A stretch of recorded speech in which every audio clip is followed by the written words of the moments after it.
From the William B. Travis Building in Austin, Texas, we're keeping Texas energy on track. Here's your host, Bryce Doobie. Welcome to Texas Energy on Track, the official podcast of the Railroad Commission of Texas. I am your host, Bryce Doobie, joined by my co-host and producer, Nick Cranock. Nick, how are you doing today, sir?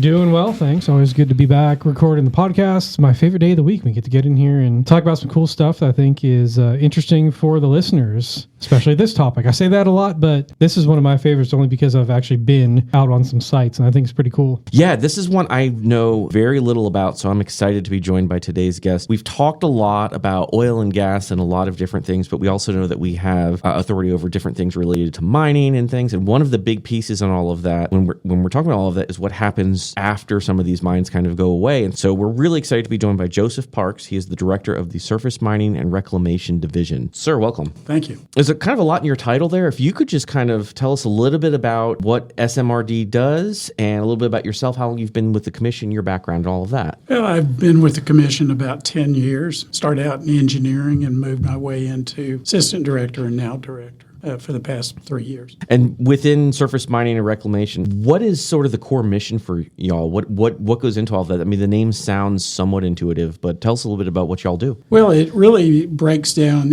from the Surface Mining Control and Reclamation Act of 1977. And Texas filed in July of 1979 to regulate ourselves. And we received that approval in February of 1980. I actually began working in the mining industry in 1983, working on some of the original permit applications. And I worked about 22 years at an active coal mine before moving into aggregate mining. Okay. I mean, I think that's one of those things people don't really think about. They don't really realize that mining is regulated at the state level. What is sort of the role of the Railroad Commission, making sure that all this is done responsibly? We know what our roles are with oil and gas and things. I imagine there's similar things just in how we're protecting different things. Tell us a little bit about that. Well, under SMECRA, there are two titles that govern my division. Title IV, which is the Abandoned Mine Land Program, and Title V, which is the surface mining activities. When they set the act in place, they set a fund to fund the abandoned mine land programs with a fee on tonnage produced throughout the country. Through that, we're awarded grants every year. We also get grants through the IIJA that was passed, I think it was 2023, and that funds those activities to reclaim legacy mining operations prior to 1977. Activities after 1977 is where the regulations really fall into place. We have certain standards that the mines are required to have. They're required to submit a permit, renew permits, that submit revisions to the permits, and provide various types of monitoring throughout their mining process. Once they complete their mining, we move into a reclamation phase, and there's various statutes on how to move through that process and ultimately release them of their liabilities on the properties. And when we're talking, I mean, just to clarify, because I know I've joined this agency last year, I've been learning oil and gas and things, but I'm very new to mining terminology. When we're talking surface mining, what does that mean, just for our listeners out there? Basically, there's two types of mining. There's underground mining, which a lot of people are really familiar with. That kind of went away in somewhere around 1930, 1940. The technology got to the point where you could stay on the surface and dig down to the coal. And it was actually cheaper and more efficient and more productive to mine as a surface mine rather than an underground mine. Underground mine may have a recoverable amount of 40%, where you can get 95% on a surface mine. And when we're talking reclamation, what does that really mean in practice? I mean, I know what the word means itself, but like what's the really, why is that so critical to mine oversight? Well, in the regulations, there's basically what I call three pillars. And you have to have these three pillars in order to have a reclaimed operations. Those three pillars would be soils, the chemistry of the soils have to meet certain standards, vegetation, productivity on the various types of product, and that can be grazelands, pasture lands, wetlands, fish and wildlife, forestry, etc., and even industrial commercial, which is a big thing nowadays. And then the third leg would be water, the quality of water, whether it's surface water or groundwater. Can you walk us through really what happens? So there's a mine site. It has ceased operation. What is sort of that lifespan after that as being fully reclaimed, and what's sort of the start to finish? How does that look? It's really a very long lifespan beyond closure. We have roughly 20 operations that are in reclamation only. You start a process which you request to have various parcels of land within the operation released from reclamation liability bonds. It is a slow process. In some cases, we have what's called an extended responsibility period that they have to apply for. In some cases, that's 5 years. And in South Texas, all the way to Eagle Pass, is 10 years. And that is a minimal time frame to go through the process. They can apply for phase one at the same time they apply for ERP or before, which is basically just grading the land and having the topo where it's supposed to be. And they get a small break on their bond calculation that they have to have performing the phase one. The rest of the time for phase two and phase three, that's when they go through the standards of proving their productivity on vegetation, proving their chemistry on their soils, and proving their water quality on their surface and groundwater. And this sounds like this is years of ensuring and providing, it sounds like demonstrable proof. We have restored things. Things can grow here. Things can be produced here, whatever it's going to be turned into. Groundwater, water systems are protected, all that. This is like you said, this is a long process. Yes. And one other thing they do during this process is ponds or roads or facilities or things like that, they can apply to have those made permanent. And we review per the regs, we review those projects and determine whether we can allow them to remain permanent or they have to be removed. What are some of the more, it's turning back into land, what are some of the more like innovative ones you've seen out there? Turn into parks or baseball fields, or I don't even know. Mostly in the past, it's been woodlands, wildlife habitat, and pasture land. The past 5 years, we've actually seen an uptick of moving towards solar farms, and just recently in the past year, an uptick in the data centers. The solar farms, there was some incentives, I believe, in one of the acts, it may have been IIJA, that incentivized using previously mined lands as solar farms. And a lot of these companies used that to target these areas. And then, like I said, the data centers have really popped up in the last year, and we probably see at least 2 operations that that are already moving forward with placing data centers on the mined areas. And how do you, when they're going through all these processes, and whether it's going to be a data center, solar farm, or whatever, how are you ensuring that this reclaimed land is stable and safe and usable for whatever they're going to turn it into? I know there's probably a couple different things, like you said, what you talked about with vegetation, water, soil. What does the process look like for evaluating? The process, like I said, they start out with ERP. They'll submit that.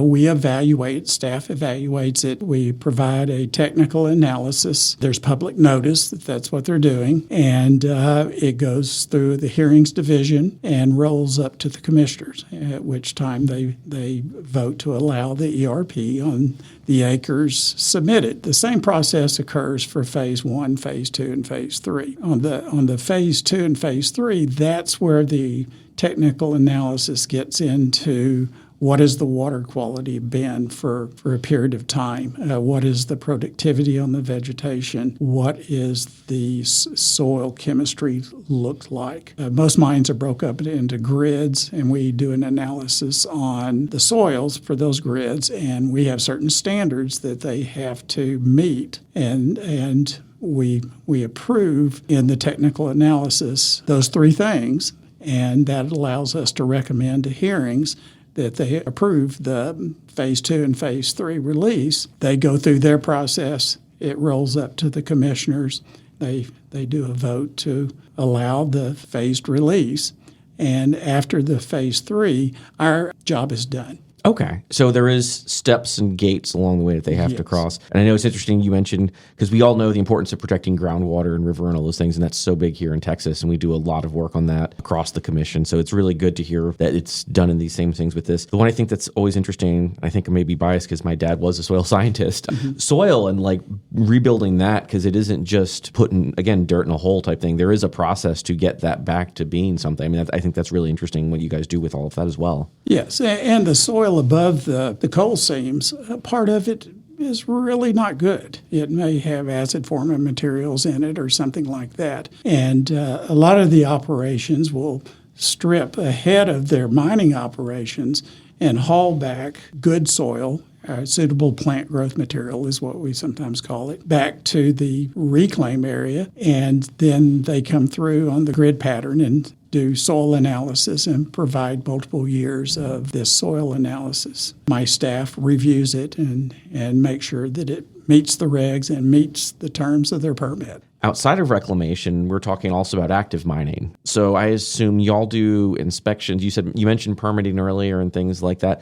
What are some of the roles that go on with active mining operations for y'all? The active mining operations and the inactive mines, we actually inspect once per month. I have this group of outrider inspectors that live across the state, and they're assigned certain mines, and once a month they go and visit, maybe a 1 or 2 day visit, and they turn around and write up an inspection report monthly, and they give recommendations to the operator as to some areas of concern and things like that. What sort of things are they looking for? What's their inspection process like?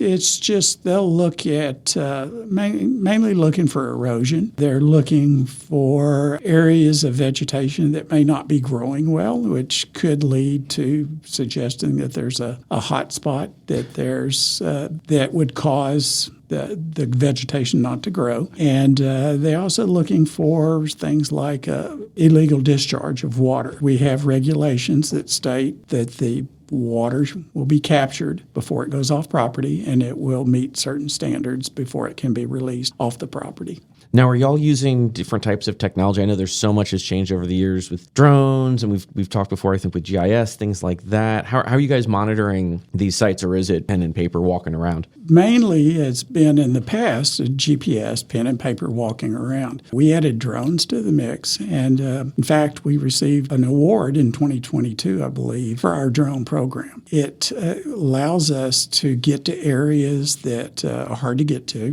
When you're on the ground level, you might not see something where the drone will pick up an area of erosion or a hot spot or something like that. I was thinking the same thing. Yeah, overhead, you're like, oh, there's like a brown area right there. Something's not growing. Then they go look at it and see if there's an issue. This coming year, we're adding a drone to our abandoned mine land program, our AML program. Really excited about that. We've probably got 6 members of staff that are drone pilots, maybe even 7 counting AML. And one more piece just to sort of clarification, because I'm learning as I go on all of this. So there's active mines, there's inactive mines, and then there's abandoned mines. And there is a big differentiator between inactive and abandoned. Yes, abandoned was any operation that was abandoned prior to the SMECRA Act of 1977. And some of those even affect people's land, people's property with sinkholes and things like that. And that's where we try to help landowners with that process. We get all our funding from OSM on abandoned mine. It's 100% funded. We still have the Texas SMECRA that dictates the rules for us.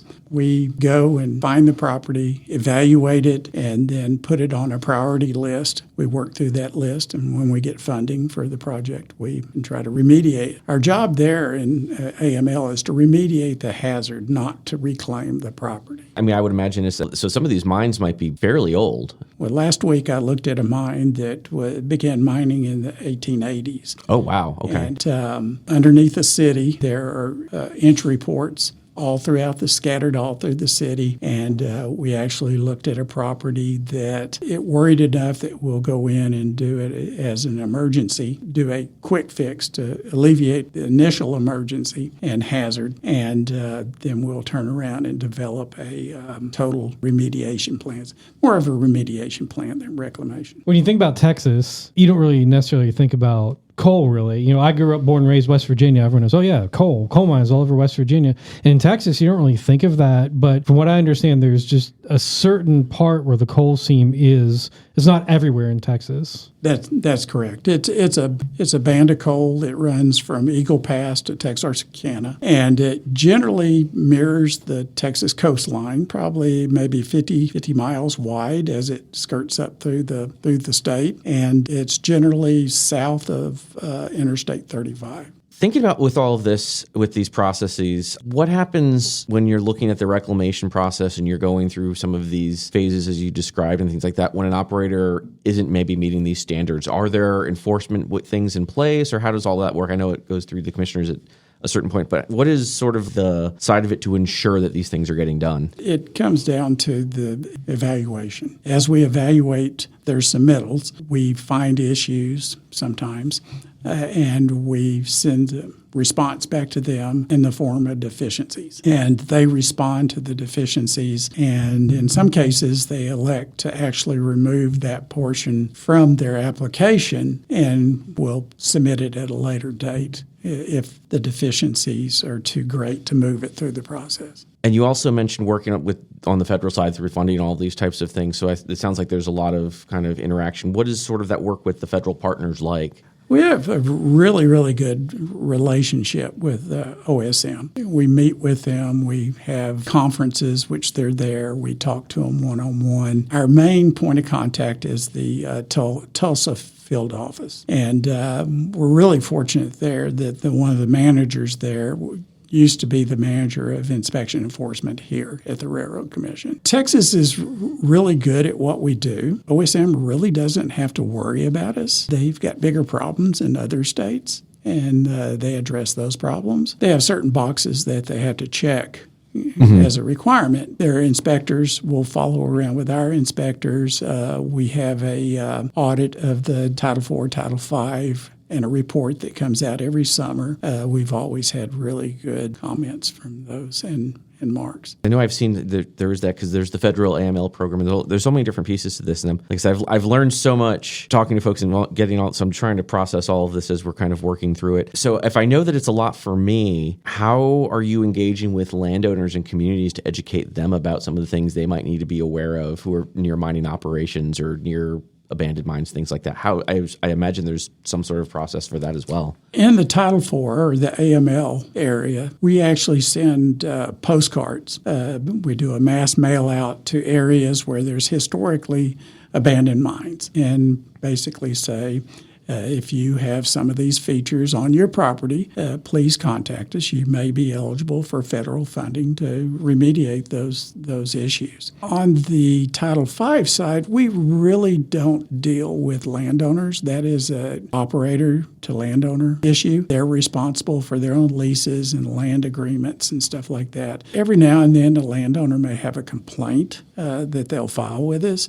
And my inspection group will go out and investigate the complaint, and we typically will just provide a report, but it's still up to the operator to deal with that particular landowner. So when we're looking at all of this, and again, people think, when they think Railroad Commission, a lot of times they think oil and gas and all these things, but we're talking about all of the work that y'all do with all the different types of surface mining, reclamation, abandoned mines, all of this. What is the one message that you would really want to leave folks about the work that your division does? What my division does is knows the regulations, holds the companies accountable for those regulations, but we don't hold the company back from doing what they need to do. I'm especially proud of what we've accomplished over the past 5 years is our review time, which is money to an operation. We dramatically reduced those review times. And where a review typically may have been averaging 90 to 120 days, we're somewhere around the 30-day period, or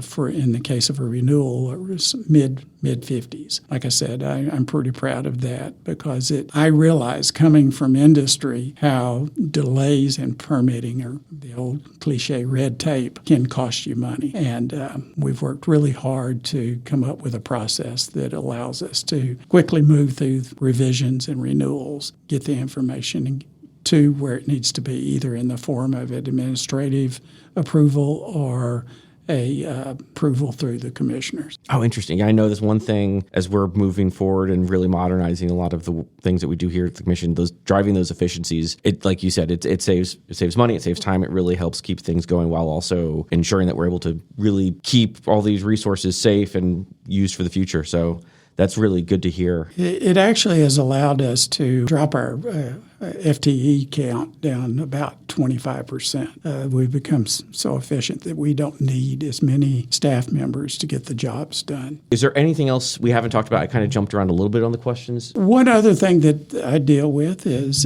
within the division is we permit uranium exploration. We went through a period of time where there was almost none. Our inspectors would go 2 or 3 times a year. Now it's I've got 2 inspectors that go once a month to South Texas, and that is another industry that's kind of upticked. Because we're not doing uranium mining yet, but you said exploration. We oversaw uranium mining when it's surface mined, but it is in situ mined now. And we permit the exploration, and TCEQ's radiation division actually regulates the actual in situ mining, where they slurry the material out of a hole rather than strip mine. And then when they reclaim the hole, we come back and inspect their reclamation of the hole that was left behind. There is a lot to learn, and I really appreciate you. Even just we're kind of just barely getting into this one, really just staying at the surface, no pun intended here. So, Joseph Parks, I really appreciate your time talking with us today. This has been very informative for me. Like I said, this is not a topic I knew a ton about, but that's why I was excited to have you on here. So thank you so much for joining us. Thank you.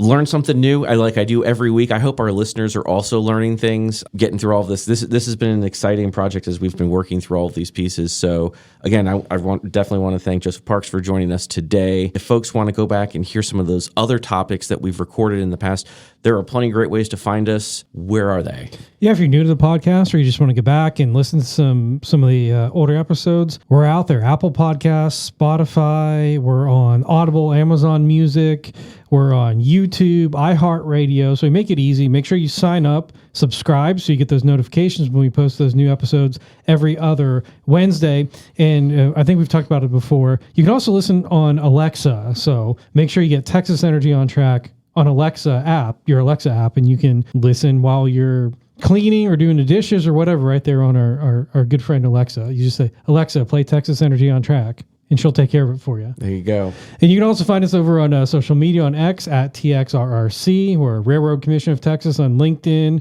and on Facebook. We're on Instagram, Railroad Commission of Texas, YouTube, Railroad Commission of Texas. And I know just because I helped film and edit some of the pieces, there's a couple of videos. I know at least one for sure of a abandoned mine land reclamation we did up in Milam County that's on our YouTube page. So you can check that out if you want to actually see kind of what the scope of the work looks like. And then we talked to the property owner about having sinkholes on her land. So that was a pretty cool one. So a lot of fun stuff, some educational videos out there on our YouTube page. And as always, if you're looking for any types of resources about what SMRD does or any of our other divisions here at the Railroad Commission, you can go to rrc.texas.gov. That is our official website. Whether you are a member of the general public or an operator or any and all in between, there are so many, I can't even, every day I find some new things in there. There's so many resources, information papers on all these topics that we talk about available right there for you online. But as always, thank you all so much for listening. We really appreciate it, and we will talk to y'all soon.